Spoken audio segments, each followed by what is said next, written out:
CRCC family. Good evening, Body of Christ. Magandang gabi po sa ating lahat. And in behalf of Pastor Anthony and Pastora Maricel, we welcome you here in CRCC Kaipian sa ating pong Miracle Friday. Indeed, every day is a miracle, but this Friday we want to make it more special as we declare our testimonies sa ating chat box. So, napakadami po mga nag-testimonies, napakabuti ng Panginoon. At sa bawat isa po sa atin, alam ko na patuloy na may hinahandang story to tell ang Lord. Sa darating pa na mga araw until next Friday, we are ready again to declare the praises and the glory belongs to our God. So again, I'm Pastora Jessie Ann Montaño. We welcome you here in CRCC Kaipian. I'm so excited to share the Word of God po sa ating lahat sa gabing ito. This is also what God is teaching to my heart, and I pray that I will become an extension of His Word sa inyo po na nakikinig right now, that God would also minister to you through His Word tonight.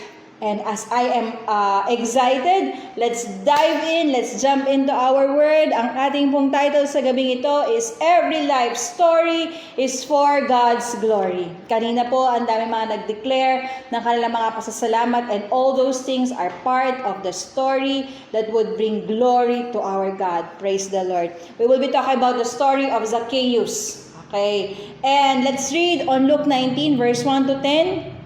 Read with me. Jesus entered Jericho and was passing through. A man was there by the name of Zacchaeus. He was a chief tax collector and was wealthy. He wanted to see who Jesus was, but being a short man, he could not because of the crowd. So he ran ahead and climbed a sycamore fig tree to see him, since Jesus was coming that way. Verse 5, when Jesus reached the spot, he looked up and said to him, Zacchaeus, come down immediately. I must stay at your house today. So he came down at once and welcomed him gladly. Verse 7, all the people saw this and began to mutter, he has gone to be the guest of a sinner. But Zacchaeus stood up and said to the Lord, look, Lord, here and now I give half of my possessions to the poor. If I have cheated anybody out of anything, I will pay back 4 times of the amount.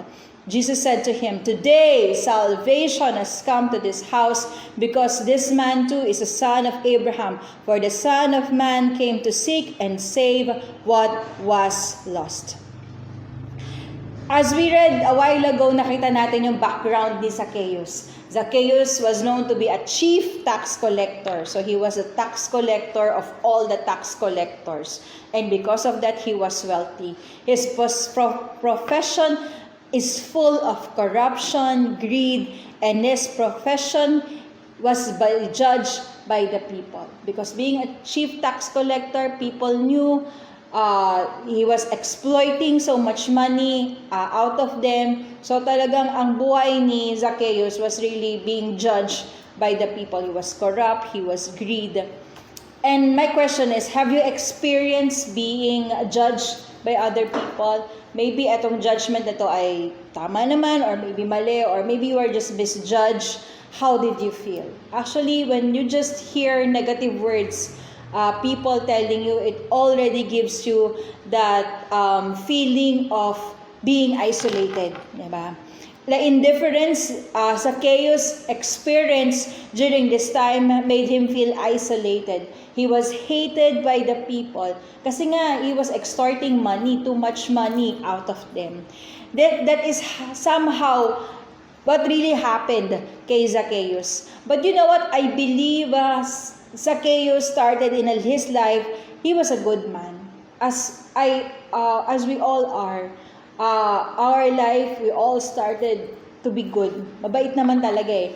But because of the things that happen in our lives, because of the situation, the influences, it drowned us to be the person that opposite of what we want us to be. The opposite of what you want yourself to be. Hindi naman natin sinisisi sa ibang tao, but there is a big influence talaga na ang mga sinasabi ng tao sa atin ay nakakapag-influensya sa atin.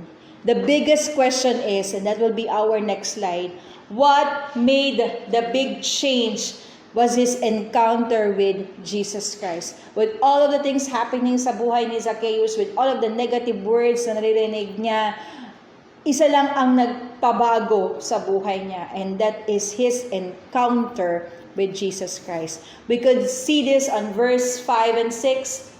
Our verse, when Jesus reached the spot, he looked up and said to him, Zacchaeus, come down immediately. I must stay at your house today. So he came down at once and welcomed him gladly.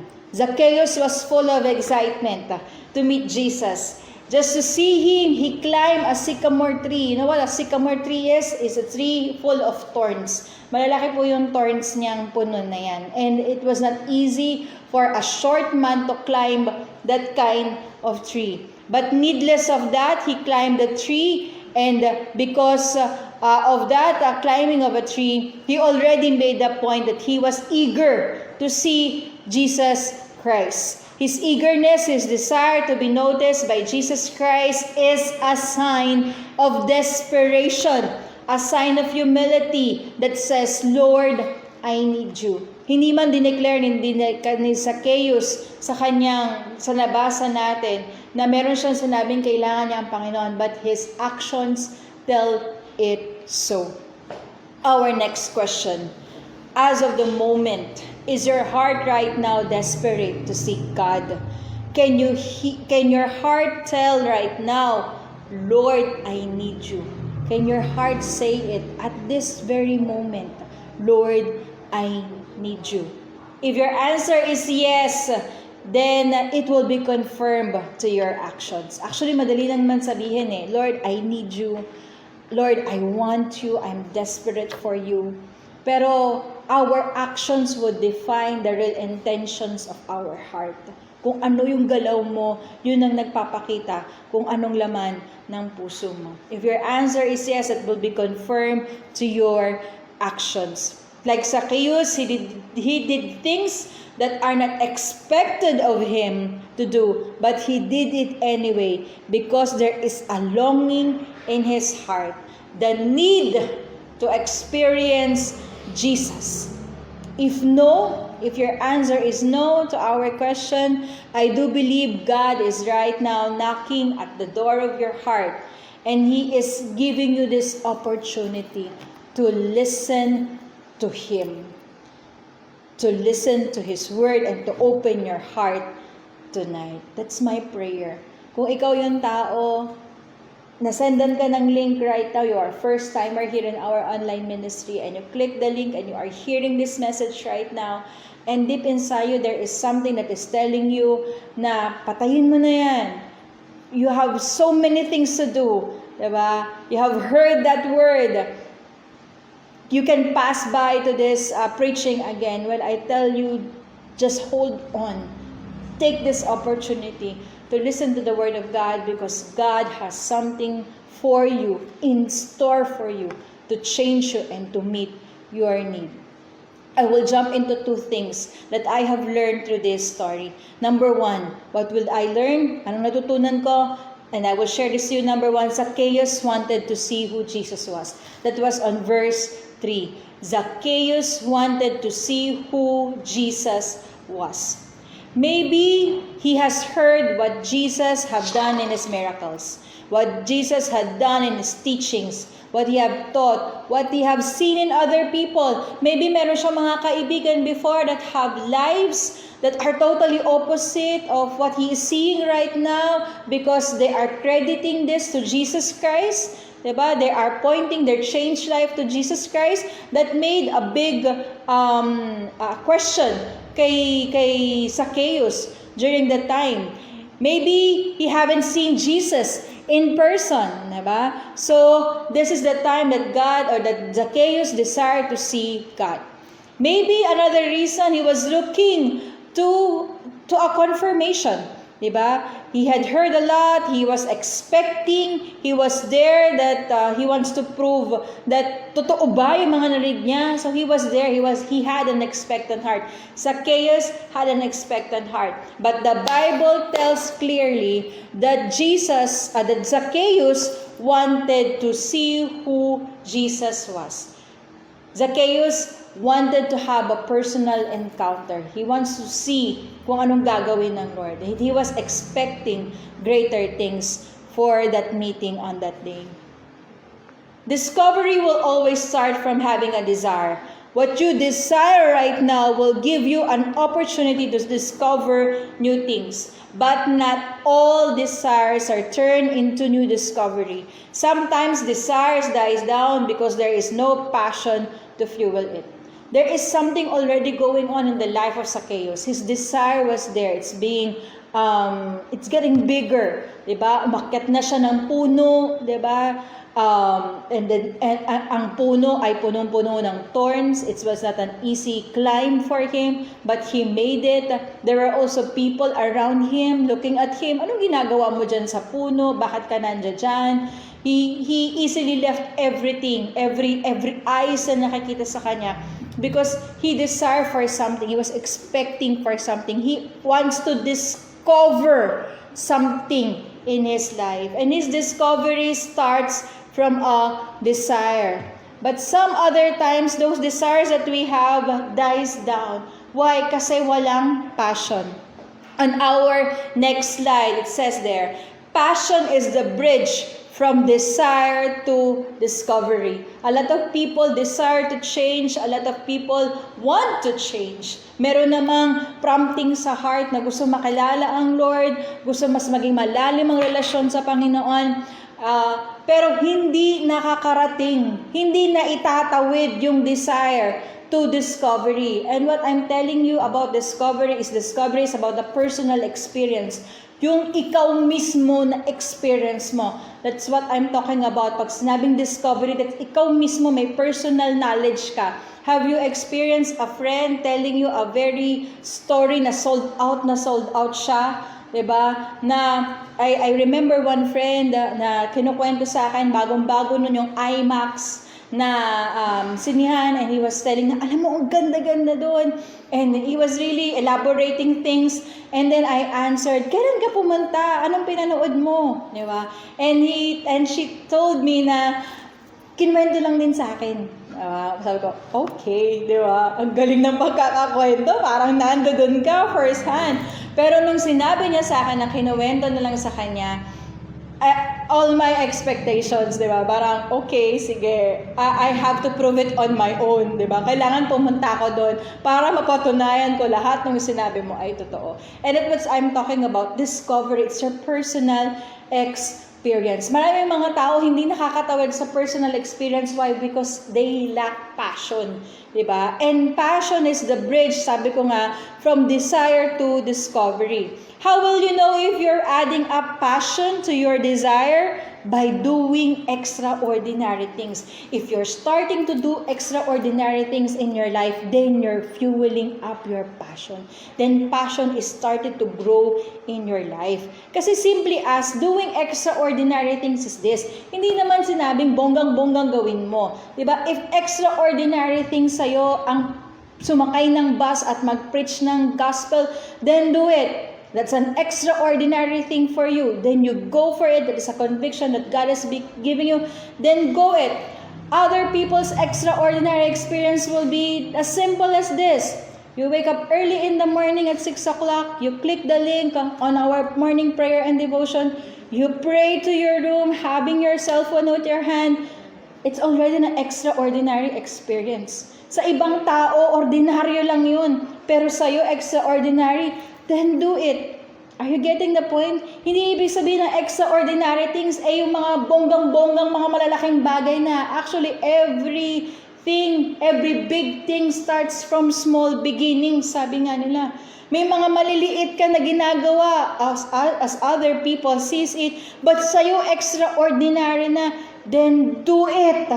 Why? Because that is adding up passion in your life.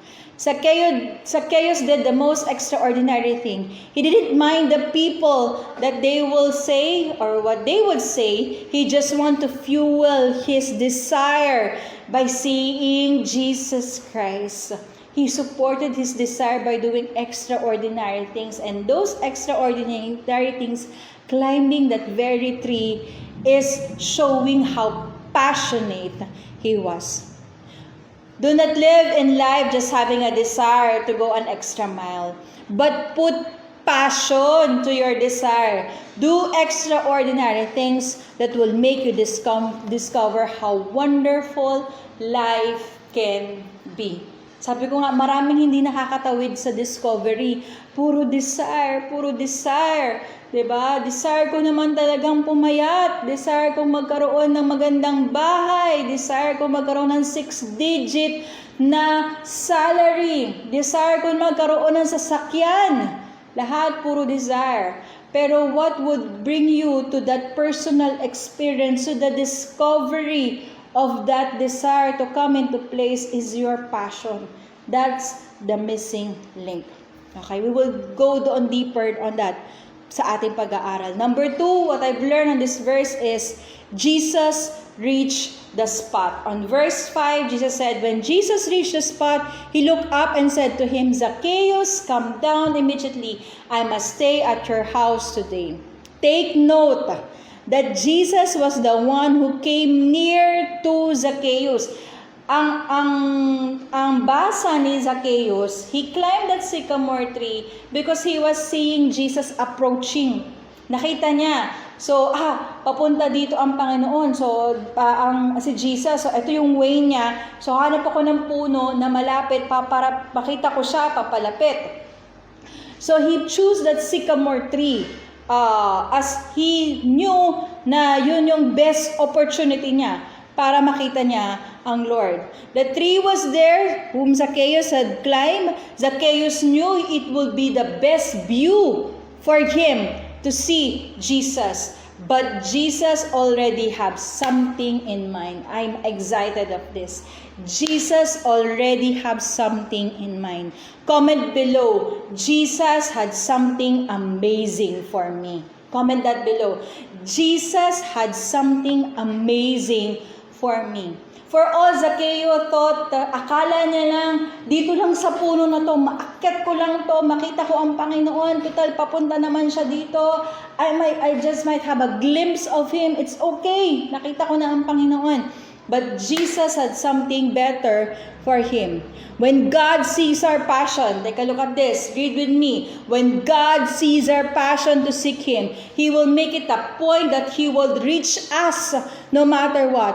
Just when we thought we figure out everything, just when you thought you figure out every solution to your problem, every inch of solution to what you're going through right now, always remember that Jesus has something amazing for you. Na ikagugulat mo. When you thought you figure out everything, alam mo nang mangyayari, and you even afraid na, Lord, ito na yung will mo. Diba? Ito na lang, Lord. Ito na, sold out na ako dito. Jesus had something amazing, better than what you think. The passion we have is a door to an open space of discovering who God is. Alam mo yung passion mo, open door yan eh. Mag-open yan ng door para mas ma-discover mo ang Panginoon sa buhay mo. Jesus is the one who will reach the spot for you. He will be the one to set the time and the day when He will answer every prayer. Hallelujah. He will always reach you at a point wherein He would answer every prayer that you have. Wow. What would make it possible is the help of the passion na meron tayo. Keep your passion in loving God fueled by doing extraordinary things for Him. Extraordinary things that are not done ordinarily. Yun nga yung sinasabi ko, when we talk about extraordinary things, picture this out. When we talk about extraordinary things, it doesn't mean that it's too much big that you cannot do it. No. Extraordinary things are the things that you deviate from the ordinary things that you do. Meron ka ng schedule from Monday to Sunday, ito ang gagawin mo. And a small deviation on that schedule, putting God inside that schedule, whatever situation that will be, can make your schedule extraordinary. Praise God. Hallelujah. Diba? Hindi kailangan sobrang laki. Sabi nga pwedeng sa ibang tao maliit lang yun. Pero sa Lord, pag nakita niya yung ginagawa mo, and for you, it's already an extra mile, God honors it. God honors it. What lies to our hands right now is the passion to get us going. Ingatan mo yung passion mo, kapatid. And even that passion, that is a gift from God. You cannot have it on your own. Wala kang hugot dyan sa passion na yan. Kasi even that passion belongs to our God. In Colossians 1, verse 11, it says here, being strengthened with all power according to His glorious might, so that you may have great endurance and patience. The Lord is confirming us right now that He will strengthen us. He will give us the power according to His glorious might. So, ibig sabihin yung passion na meron ka, yung passion na inaalagaan mo ngayon, galing sa Lord, kaya niyang palakasin ng Panginoon yan. Diba? Wala ka ng ibang panghuhugutan kung saan lalakas yan, kundi sa Panginoon. To keep your passion intact, from learning from this word, I want you to see two things. To keep your passion intact, you need to have endurance and patience. Okay? Endurance and patience. And this endurance and patience, as we can see dito sa ating screen, endurance is the ability of an organism to exert itself and remain active for a long period of time, as well as its ability to resist, withstand, recover from and have immunity to trauma, wounds, or fatigue. So, ibig sabihin, yung endurance na sinasabi dito, it will keep you going and it will keep you active, making you progressive in your growth. Kailangan mong mag-endure. Diba? It would withstand against resistance, against trauma. Hindi mo kayang gawin yun. Okay? Ang Lord lang ang kayang gumawa nun sa buhay mo. And that too indeed can be asked to the Lord. Okay? Number 2, yung patience. Diba? Patience is the acceptance or tolerance of delay, trouble, or suffering without getting angry or upset. Sa mga nangyayari sa atin ngayon, we are so impatient. Kailan ba matatapos ang pandemic? Nakakaisang taon na tayo. I can remember that's March 15 when our government, kung di ako nagkakamali, declared the ECQ sa atin, and it's going a year right now. Diba? We're losing out of patience. Ano ba talaga ang mangyayari? And even to your spiritual life, Lord, parang I'm an inchworm. Alam niyo po yung inchworm? Yung kada galaw niya, inch by inch lang siya gumagalaw. Napakabagal. Diba? Parang ganun yung tingin mo sa sarili mo. Ang bagal ng progress ko. Pero you know what? You just have to have patience. Diba? You just have to wait patiently for God is doing something in your life. Kahit nga yung inchworm na yun diba? An inch of all his action, gumagalaw pa rin siya.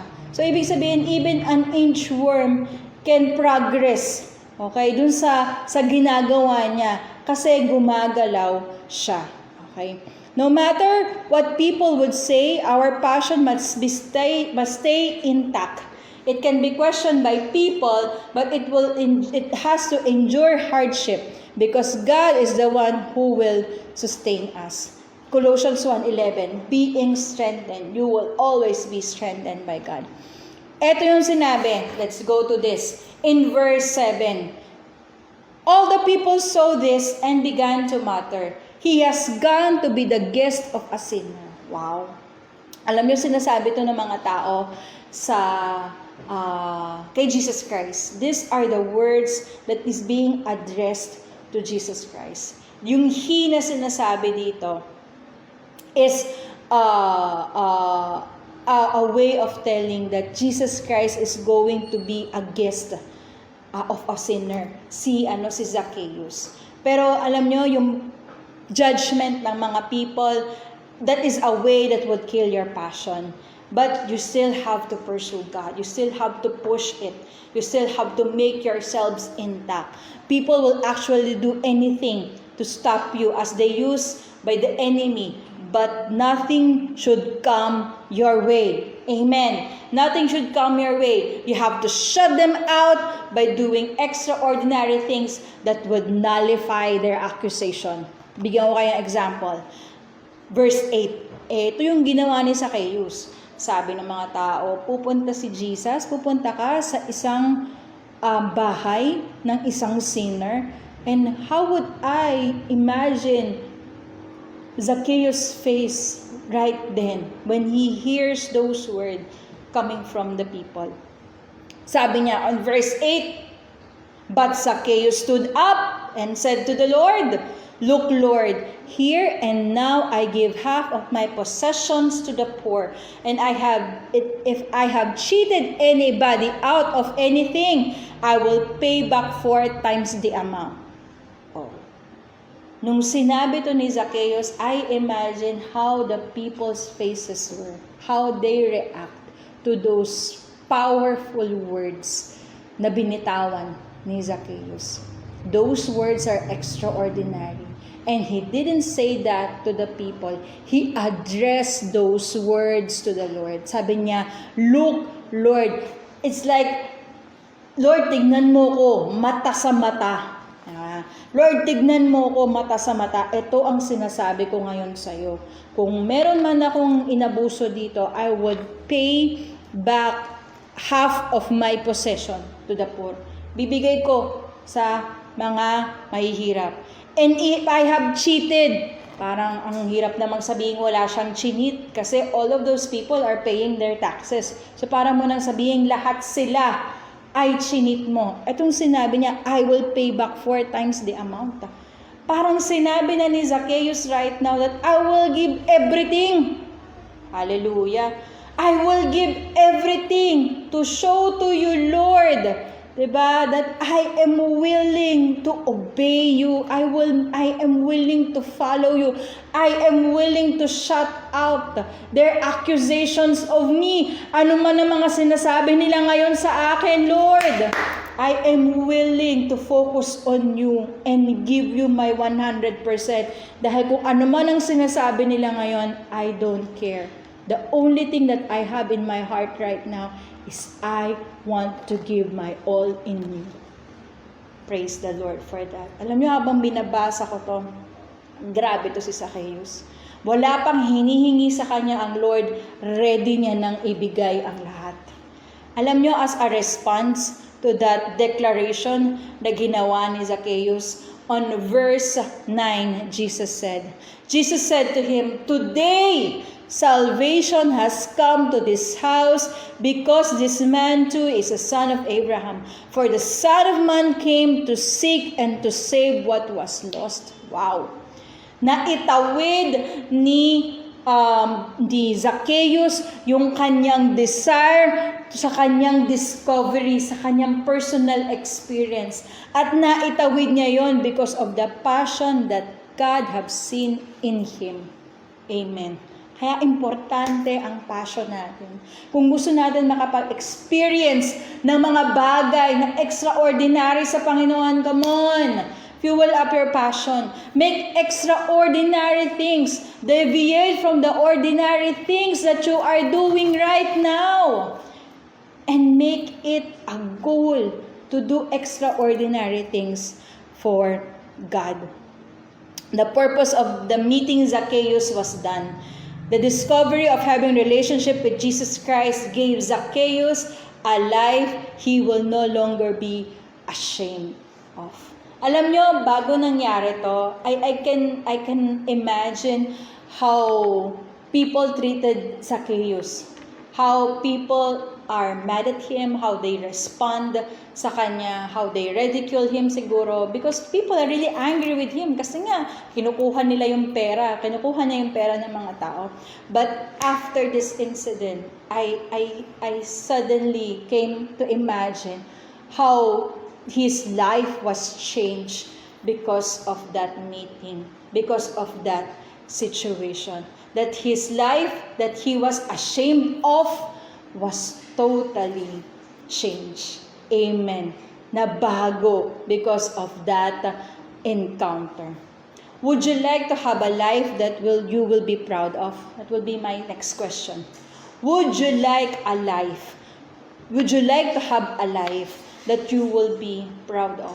Maybe you've started your life, ang dami mong mistakes. Similar ka kay Zacchaeus. You were caught out on a prison of negative words coming from other people. You have been judged, misjudged. You have felt indifference. You have felt people na inaanoy ka, hindi ka pinapansin because of your standing, because of who you are. It was not a good life. It was life that you want na mabago. Well, the only answer for that changed life is a life that you have to give to the Lord. That is what happened to Zacchaeus. His wealth cannot change him. Actually, the very reason why he was ridiculed by people because of his money, because of his wealth, and it cannot change him. Only Jesus Christ can change him. As I end, I want to have a recap on what we have discussed right now. Let's start desiring God.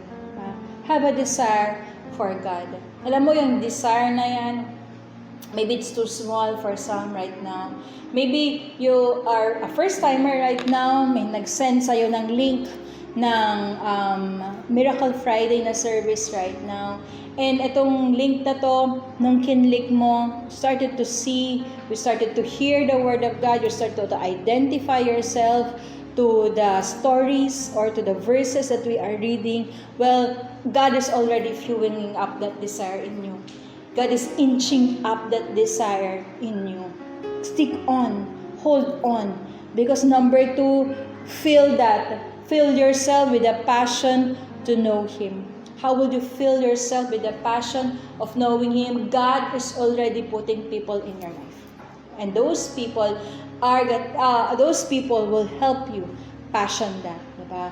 Ask the Lord. So nga yung passion na yun, even sa Lord, galing yun. Diba? And you just have to ask the Lord. And number 3, allow God to do the discovery of your relationship with Him.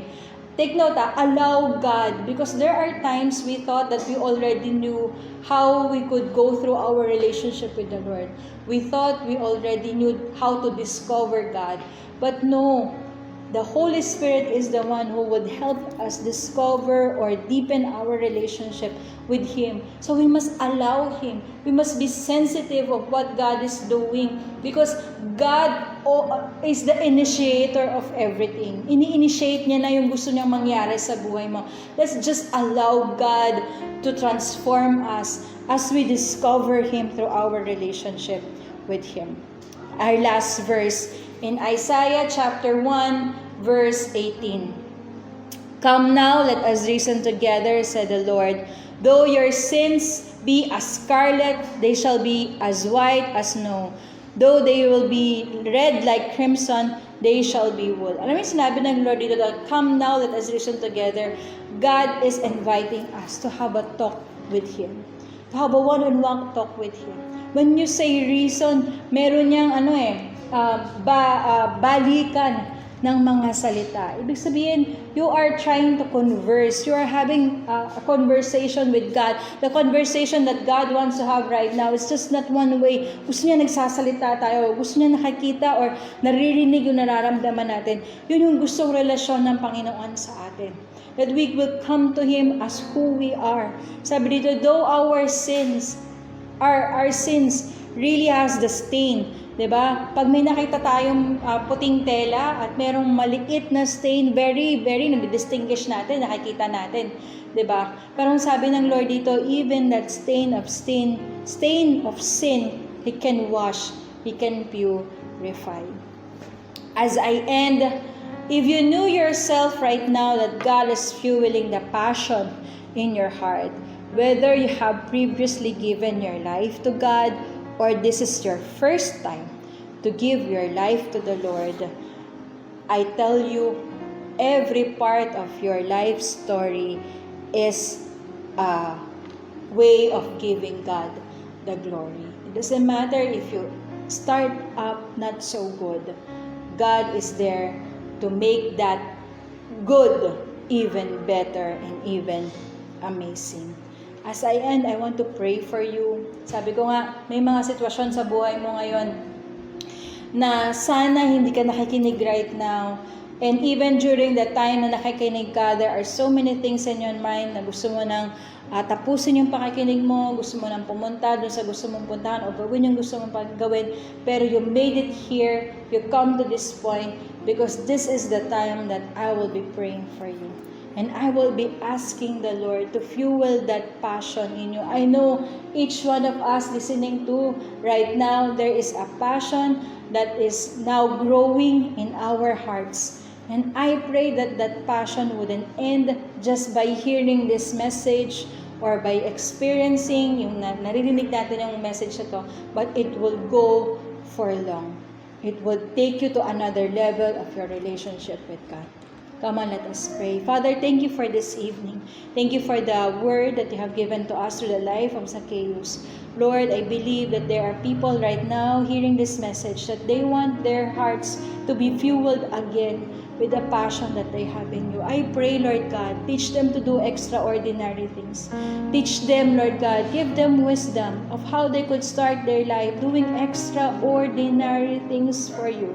This may be ordinary things for some, but if this will be the one, the springboard for them to do extraordinary things, then it will do so. Lord, ingatan mo, Panginoon, ang anumang meron sila right now. And even, Lord God, if those people who are wanting for more passion, Lord, give them. Give them. Put that desire, Lord God, in their heart to know you even more.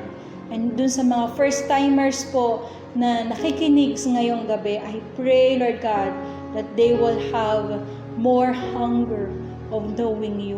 That their life's journey, Lord God, should bring glory to you, and that will be their desire, Lord God, na magkaroon ng papuri at pasasalamat sa iyo sa kanilang mga buhay. Panginoon, marami pong salamat sa gabing ito. And I do pray, Lord God, that you will continue to minister to us, not just only through this night, but as you put us to the right place, being helped by other people, Lord God, alam namin, our relationship with you will be getting stronger each day. Father, we thank you for this evening, Panginoon. Marami pong salamat. We give you praise and we give you glory. In Jesus' name, amen. If you are that person na alam mo, God is already starting something in your life, there is hunger in you to know Him more, the person that have invited you or have sent you the link nitong online service na Miracle Friday, contact him. Or might as well, alam mo, kinokontak ka na niya ngayon and he is happy for you na makasama sa isang covenant group wherein that covenant group will help you grow your relationship with God. Don't miss that. It's an opportunity. It's a passion fuel community that will help you grow your relationship with God. Again, marami pong salamat ngayong gabi. I pray that God will continue to empower us, giving us the passion to serve Him greater for us to achieve our significant success this year. God bless you all. Thank you very much.